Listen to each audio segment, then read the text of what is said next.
Hi, this is Dr. Scott Young. We're going to get into a interesting conversation that Tucker Carlson had with a guy named John Rich. He's a Trump favorite, totally fine with that, totally fine with his awakened nature. But he brings up a conversation on it's a mark of the beast, and he uses some really weird level of logic. Now, he definitely is reading the Bible, but he's not putting it all together. So I want to show you a little bit about what's going on in there and what we're missing in this area. Firstly, I do want to show you we have my hope in the last days. Many people are asking, ask this question, and I want to show you on a website where you would actually find this. So I'm going to bring this up here in a half a second, and so that you guys can find this pretty darn fast, because you're going to look at this and go, well, I can't see that very easily, right? But you can go here, bring this up on the screen, takes me a second. And up on the screen here, you can go to Dr. Scott Young and you can download the timeline. This is on the main page, okay? All you do is put your name, and your email. You can donate if you want to. I'm not asking for that. I'm just telling you that's where you can get it for free. Now, sometimes when people download things, it goes into their spam file. So just kind of look for it. Make sure that you can kind of grab this. This is a free download with this too. In the future, I'm going to be able to sell that. I'll probably sell that something like that online. I haven't figured out how I want to do that, but we'll kind of work on that as we go along later on here. Okay. So anyway, that's one way that you can actually find that. So let me pull that off of the screen. It takes me another second here to kind of reload what we had here. Okay. Let's watch a little bit of this so that you can kind of see where he's going on this, okay? And it's an interesting conversation. I love it because they're talking about reading the Bible, and you have to hear how Tucker actually gets into this conversation as well. I have. Okay. So C.I. Scofield was basically a student of John Darby, and he adopted that part of the doctrine, and he incorporated that into the Bible. It was the first Bible ever made. Okay, first off, what he's talking about is he's talking about John Darby and Scofield, the Scofield Bible with this too. Now, there's a lot of controversy about Scofield. I'm not going to really spend any time on it because, again, I don't want to rep for a expositor of the Bible a long time ago. There's a lot of stuff. This guy is 200 years ago that was in this conversation. There's a lot of things missing in mentality from that time frame. Remember, the industrial age hasn't even occurred, so sometimes when you make expositing on a particular topic, it's hard to do. That actually is almost more than 100 years from the time that Israel becomes a nation. So if you were reading in Ezekiel 38 and 39, more specific to 37, the bones that Ezekiel talks about, you would miss out how this actually fits, because in the reference of 1948, you realize, oh, that Israel becomes a nation with us too. So that's where we get into this. And this little clip was called Mark of the Beast, or the whole thing was actually about Mark of the Beast. That had study notes with it. We have all kinds of Bibles now that have, concordances and study notes and all kinds of stuff that go along. But this was the first one that was ever made. It became so popular. Again, every Christian was reading it. Every minister was reading it. And this continues today to this exact second. My own dad, when he went in seminary and was, wanting to become a minister, they said, make sure you have a Scofield Bible now when you come to class. Have your... And again, yes, some of that stuff is absolutely true. I'm not going to try to dispute the conversation about Scofield with this too. But if you're pushing everything through the Scofield mentality of Bibles, then and forget about Scofield. Look at just the pure part of the translations. Okay, now most translations, I'm gonna get people that talk about this all the time. I've talked about the 7 or 77 books. That is a ridiculous conversation. It has no merit. in that way. But when we talk about translations, then people go, well, yeah, but they're all corrupted. Well, I can prove they're not corrupted over and over again. You have to go through the truth and lies in what we believe to show that the real versions that we look at, really good versions, specifically, one of them I love is the Holman Study Bible. But many of them that we look at concurrently today are looking at the Greek and Hebrew. They were looking at the fragments and putting that stuff together. And we're not talking about fragments like they only have a little tiny portion of it. It's a massive portion, and there's more than 2,500 references to the sources to put together with the Bible. And many of the really good versions that we're seeing in our modern age are having that kind of lens. Now, see, in 1826 ish, what Scofield was doing, we only had, for the most part, really the King James version, and so Scofield was kind of moving it forward a little bit. Again, controversially, but that's where the whole process is on this, and that is a little bit of a misnomer or misunderstanding here. Scofield Bible. Scofield Bible also adopted that entire John Darby philosophy of Christians will not be here when the bad stuff starts to happen. And most Christians still believe that. Matter of fact, a lot of my friends that are Christians are going to watch this interview are probably right now going, hang on a minute. Now hang on. So this is pushing back against a doctrine that's been in existence now for coming up on 200 years. The problem with that doctrine is there's several places in the Bible where it talks about what's going to happen prior to Jesus Christ coming back to the earth. When he does come back, that is when what we call the rapture happens. The word rapture is nowhere in the Bible. It talks about us being caught up with him. Okay, there's just so many things wrong with where he's going. He's making assumptions, and we talk about this quite a bit in our tribulation series. I talk about this in the Hope in the Last Days series, and he makes assumptions that, oh, absolutely, the rapture. First off, he says the rapture is not in the Bible, but then he intimates, well, the rapture does occur. Okay, dude, I can't stick with you there. Is the rapture in the Bible, or is it hasn't occurred? Which one do you want to go with right there, right? Let's show you where we get the conversation of the rapture that really is in the Bible and why we might talk about this. Okay, now I'm going to pull me off of the screen here for a second. You should be able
we get into a huge amount of this conversation that keeps coming up that people say, well, wait a second, um, why do we have this conversation in rapture? Okay, where do we get this?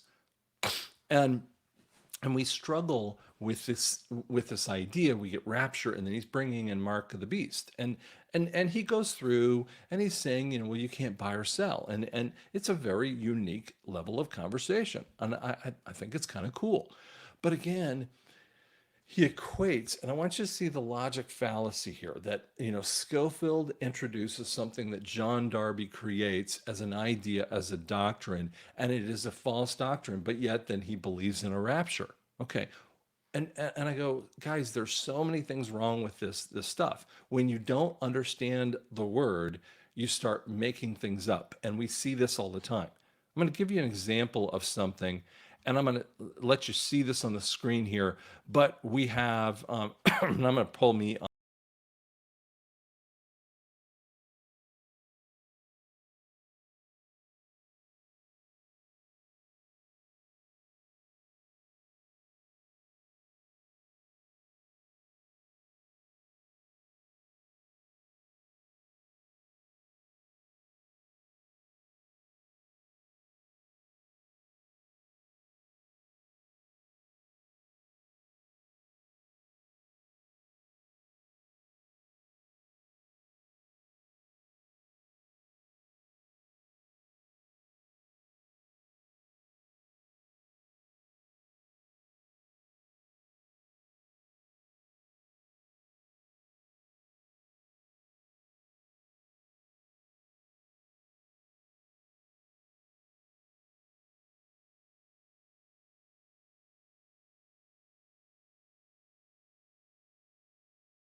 Kind of come up on the screen here. I want you to listen to me for a second. What does rapture mean? It means to be taken and repurposed. What does harpazo? Harpazo is the Greek. What does harpazo mean? It means to be taken and repurposed. I want you to think about this pen, okay? Just for a second. Now, a pen can sit here and be waiting for me to utilize, right? But I can utilize this pen. Now, I'm going to share with you a real interesting thing. If you pulled apart the components of the pens, especially pens in the back, I mean, in the past, there used to be little tubes. Now, if you watch, there's episodes of House. It's a medical series. There is an episode of MASH where they take apart the pen and they utilize it to do a tracheotomy because it has an open tube. So someone is not breathing because, their larynx area up here is swollen, and then we'll put a tube, which is a tracheotomy, down here, and that is one possible usage of a pen. But we know that the real usage is to write things with, okay? And yet, it doesn't mean that the pen isn't always, again, we just said, the pen isn't always just used for writing, but it could be utilized to do something. No, if you watch Jason Bourne, now here's a real interesting one. What is Jason Bourne, the series, or the three-part series? If you watch the very first one, he's trying to learn about himself, and he picks up a pen and uses it as a stabbing device against someone who breaks into his Paris uh, his flat, whatever, and he uses it as a weapon. right? And so if you have a decent enough pen, you could use it as a weapon. We're talking about repurposing. The rapture is a repurposing of you. You have this position in life and you are repurposed by Jesus to do something different and unique. So when you see these conversations, they're sometimes missing the point. I'm going to pull this off the stage here again. We're not going to get too much into that. You can watch that video. Again, there's nothing wrong with having these great conversations out there. But I think when we look at them, we misunderstand them. And you need to have better understanding of what the tribulation does. Do you know that? And I'm going to read this to you without showing you on the screen, but it's in Revelation 1, verse 3. So 1 verse 3 says this: the one who reads this is blessed. Those who hear the words of his prophecy and keep what is written in it are blessed, because the time is near. Well, okay, let's get into that just for half a second. Those who are blessed, it says that who hear the words, keep it, and are blessed. What happens when you go deeper into this conversation? It means to read it, to study it, to keep it, to push it into your heart. That is a very deep level of researching end time issues. But there's a blessing that happens. He says it twice. He bookends these sentences of the verse into a conversation of blessing. Well, guess what? You can have that blessing by trusting in Jesus right now. And that is the coolest part.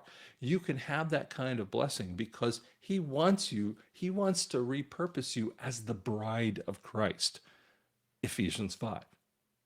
Now, you can go through the tribulation because you didn't believe. That's what we talk about over here in this particular area. You can go through the tribulation because you don't believe, but then your next repurpose point is to be just the wedding guests, Matthew 22. Or you could not believe until later on in the tribulation because you have a hardening of heart. That's Luke 12:47.